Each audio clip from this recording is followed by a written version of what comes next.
प्रिय विद्यार्थियों, आज की इस ऑनलाइन कक्षा में आपका स्वागत है।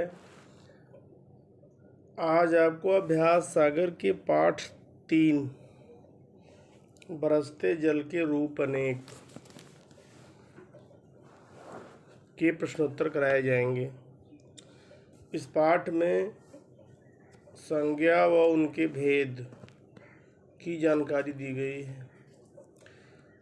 आप पहले की कक्षाओं में संज्ञा के बारे में पढ़ चुके हैं। किसी भी व्यक्ति, वस्तु, स्थान, जाति या भाव के नाम को संज्ञा कहते हैं। आपको बताया गया इंग्लिश में भी कि नेमिंग वर्ड जो है वही नाउन है। ठीक है, naming words is called noun. तो naming word is called noun, तो नाम वाले शब्द ही संज्ञा हो गए। और संज्ञा का मतलब होता है पहचान। किसी की पहचान कराने वाले जो शब्द हैं वही संज्ञा है। जैसे मेज पर किताब रखी है, तो ये मेज के आकार का मेज ही होता है, कुर्सी नहीं होती, ये हमें पता है। किसी ने कहा पंखा, पंखा हम पता है हमको कि 3 पत्तियां या 4 पत्तियां होती हैं और सीलिंग में लगता है और करंट चलाने पर घूमता है, हवा देता है। तो संज्ञा का मतलब हो गया पहचान कराने वाले शब्द। अब संज्ञा के भेद की बात आती है। तो जिन शब्दों से किसी विशेष वस्तु, विशेष व्यक्ति या विशेष पदार्थ की सूचना मिले उन्हें व्यक्तिवाचक संज्ञा कहते हैं। जैसे राहुल, दिल्ली, आगरा, ताजमहल, कुतुब मीनार, ठीक है, सुल्तान नामक घोड़ा, बाबा भारती, खटक सिंह डाकू। डाकू कहे तो कॉमन नाउन, खटक सिंह कहे तो प्रॉपर नाउन, लड़का कहे तो जातिवाचक संज्ञा और पृथ्वीराज कहे तो व्यक्तिवाचक संज्ञा। ठीक है, तो किसी विशेष व्यक्ति का नाम, विशेष वस्तु का नाम, विशेष पदार्थ का नाम ही व्यक्तिवाचक संज्ञा कहलाता है। अब जिन शब्दों से किसी वस्तु, स्थान या पदार्थ की जाति की सूचना मिले उन्हें जातिवाचक संज्ञा कहते हैं। समूह का बोध हो रहा। जैसे कक्षा, पुस्तक, लड़का, घोड़ा, हाथी, शहर, गांव, देश, ठीक है, घोड़ा, बकरी, गाय, बैल, ये सारे के सारे व्यक्तिवाचक जातिवाचक संज्ञा के अंतर्गत आते हैं। आदमी हो, औरत हो, ठीक है, पेड़ पौधे हो, जितनी भी जातियां हैं, मनुष्य की, पौधों की, पशुओं की, सबके नाम जो है वो जातिवाचक संज्ञा के अंतर्गत आएंगे। इसके बाद आती है भाववाचक संज्ञा। जिन शब्दों से किसी भाव की सूचना मिले उन्हें भाववाचक संज्ञा कहते हैं। जैसे बचपन, बुढ़ापा, ईमानदारी, ममता, क्रोध, दया, करुणा, ठीक है, हंसी, खुशी, दुख। तो ये सारे जो भाव हैं जो हमारे मन में विद्यमान होते हैं, इन सभी भावों का नाम भाववाचक संज्ञा कहलाता है। अब आइए, ये प्रश्न अभ्यास दिया हुआ है। प्रश्न अभ्यास के अंतर्गत प्रश्न संख्या 1 से प्रश्न संख्या 8 तक के प्रश्नों का हम हल करते हैं।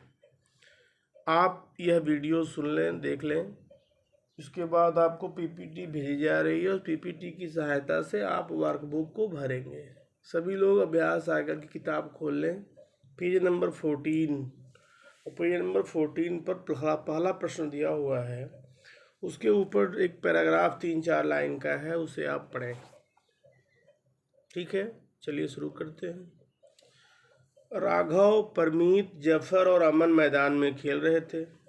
अमन के दादाजी दूर से बच्चों को खेलते हुए देख रहे थे।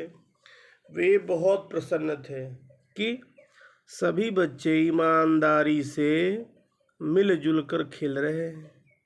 गेंद से खेलने का सिलसिला अभी शुरू ही हुआ था कि अचानक बिजली चमकने लगी। अब ऊपर दिए गए अनुच्छेद में से संज्ञा शब्द छांटना है। संज्ञा शब्द छांटना है, संज्ञा के भेद नहीं छांटने। तो आप पेंसिल लेके अंडरलाइन कर लें संज्ञा शब्दों को। मैं बोल रहा हूँ, राघव, परमीत, जफर, अमन, मैदान, दादाजी, बच्चों, बच्चे, ईमानदारी, गेंद, बिजली।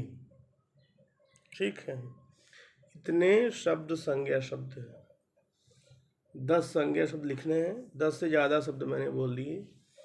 अब यही इसमें भरना है क्वेश्चन नंबर 1 में। फिर से बोल देता हूँ, राघव, परमीत, जफर, अमन, मैदान, दादाजी, बच्चों, बच्चे, ईमानदारी, बिजली, गेंद भी है। ठीक है, ये संज्ञा शब्द है। अब प्रश्न संख्या 2। प्रश्न संख्या 2 में क्या है? इन संज्ञा शब्दों को नीचे दी गई श्रेणियों में लिखिए। नीचे दी गई श्रेणियों में लिखिए। ठीक है, तो आप लिखें, इन संज्ञा शब्दों को नीचे दी गई श्रेणियों में लिखना है। तो राघव, परमीत, जफर और अमन, ये नाम है बच्चों के। इन्हें आप डाल दीजिए व्यक्तिवाचक संज्ञा में। कहाँ डालना है? व्यक्तिवाचक संज्ञा में डालना है। इसके बाद जातिवाचक संज्ञा। तो जातिवाचक संज्ञा में जाति का नाम होता है। तो दादाजी, बच्चों, बच्चे, ठीक है, और बिजली, ये जो है जातिवाचक संज्ञा हो गए। इसके बाद भाववाचक संज्ञा। भाववाचक संज्ञा में केवल ईमानदारी भरना है, ईमानदारी। ठीक है, इसके बाद समझिए और याद रखिए है। तो समझिए और याद रखिए को आपको अपनी व्याकरण कॉपी में लिख लेना है। समझिए और याद रखिए को अपनी व्याकरण कॉपी में लिखना है, ध्यान रखिएगा। किसी भी व्यक्ति, वस्तु, स्थान, जाति अथवा भाव के नाम को संज्ञा कहते हैं। जिन शब्दों से किसी विशेष वस्तु, विशेष व्यक्ति या विशेष पदार्थ की सूचना मिले उन्हें व्यक्तिवाचक संज्ञा कहते हैं। जैसे राहुल, दिल्ली। जिन शब्दों से किसी वस्तु, स्थान, पदार्थ की जाति की सूचना मिले उन्हें जातिवाचक संज्ञा कहते हैं। कि कक्षा, पुस्तक।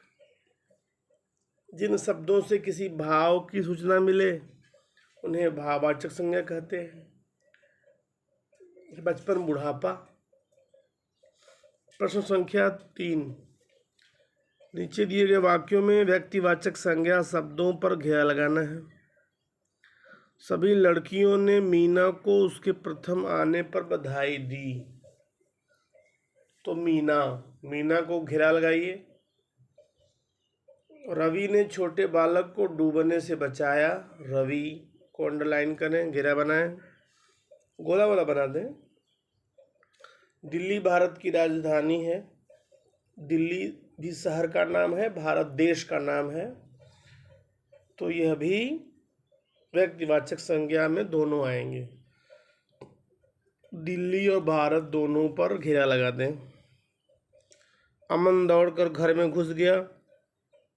तो अमन पर घेरा लगाएं, अमन एक बच्चे का नाम है। ताजमहल बहुत सुंदर है। ताजमहल एक इमारत का नाम है, बहुत भव्य इमारत है, बहुत ही सुंदर है। तो ताजमहल पर घेरा लगाएं। प्रश्न संख्या 4। नीचे दिए गए जात वाक्यों में जातिवाचक संज्ञा शब्दों पर घेरा लगाएं। तो इसमें जाति का नाम आपको पता चलेगा। इन वाक्यों में कौन है? पक्षी चहचहा रहे थे, पक्षी। को घेरा लगाएं। सोहन पेड़ की घनी छाया में सो गया। सोहन पेड़ की घनी छाया में सो गया। तो सोहन तो व्यक्तिवाचक संज्ञा है, पेड़ जातिवाचक संज्ञा है। पेड़ को आप घेरा बनाते हैं।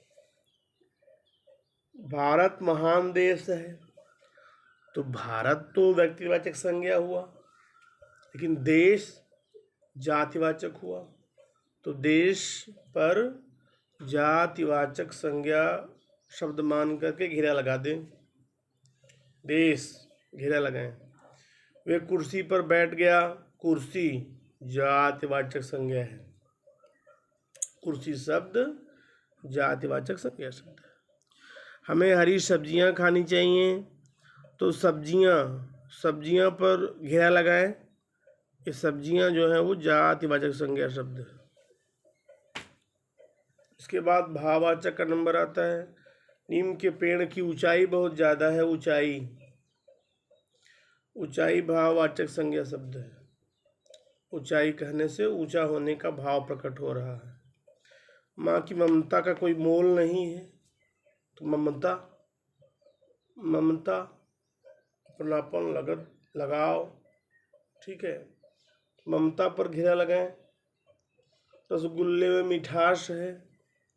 मिठास का अर्थ है मीठा होना, तो ये भाव है। मिठास पर घेरा लगाएं।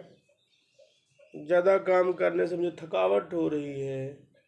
थकावट शब्द पर घेरा लगाएं। ये भाववाचक संज्ञा शब्द है, ठीक है। प्रश्न संख्या 6 में क्या है? नीचे दिए गए 2 खंड दिए गए हैं। एक व्यक्तिवाचक है, दूसरा जातिवाचक संज्ञा है। इनमें कुछ संज्ञा शब्द दिए गए हैं। उदाहरण के अनुसार खंडों में व्यक्तिवाचक एवं जातिवाचक संज्ञा शब्द लिखिए। तो जातिवाचक संज्ञा में क्या है? नदी है। नदी जातिवाचक संज्ञा है। गंगा नदी व्यक्तिवाचक है। पर्वत जातिवाचक। हिमालय व्यक्तिवाचक। लड़की जातिवाचक संज्ञा, ठीक है। इसके बाद राजलक्ष्मी व्यक्तिवाचक संज्ञा है। किताब जातिवाचक है। ज्ञान सागर व्यक्तिवाचक संज्ञा हो गई। देश जातिवाचक संज्ञा है। देश के आगे लिखिए भारत, यह व्यक्तिवाचक संज्ञा है। इसके बाद व्यक्तिवाचक में लिखा है मोहन, तो जातिवाचक में लिखिए लड़का। क्या लिखेंगे? लड़का। फिर व्यक्तिवाचक में लिखा है पंजाब, तो जातिवाचक में लिखिए राज्य। राज्य का नाम ही पंजाब है। आधा ज राज्य, ठीक है। इसके बाद प्रश्न संख्या 7 में क्या है? नीचे दिए गए शब्दों से भाववाचक संज्ञा शब्द बनाना है। तो बच्चा है, बच्चा से बचपन, बचपन। बूढ़ा है, तो बूढ़ा से बुढ़ापा, ब में छोटा ऊ और आ की मात्रा, प में आ की मात्रा, बुढ़ापा। भले ही बूढ़ा में बड़ा ऊ है ब में, लेकिन जब बुढ़ापा लिखेंगे तो ब में छोटा ऊ हो जाएगा, ध्यान दीजिएगा। अमीर, अमीर से अमीरी, अमीरी। सुखी से सुख, ठीक है। सुखी से सुख, सुख जो है वो भाववाचक संज्ञा है। वीर से बना वीरता। क्या बना? वीरता। तो जो वीरता है वो भाववाचक संज्ञा है। इसके पश्चात प्रश्न संख्या 8, यही आज का अंतिम प्रश्न है। इसके बाद आपको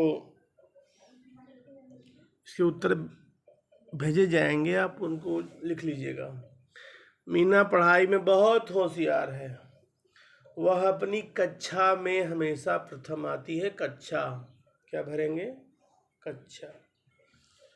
उसके सभी मित्र उसकी बहुत तारीफ करते हैं। मित्र, मित्र भी लिख सकते हैं, दोस्त भी लिख सकते हैं।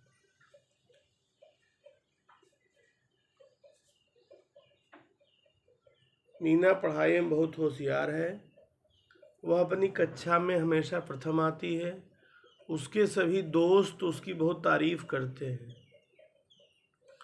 ना।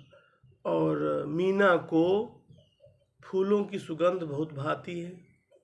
मीना फिर फूलों की सुगंध बहुत भाती है।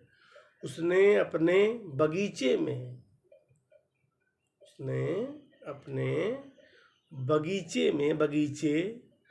बगीचे भरेंगे। तरह तरह के फूल,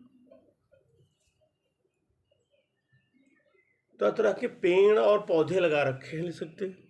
पेड़ और पौधे भी ले सकते हैं।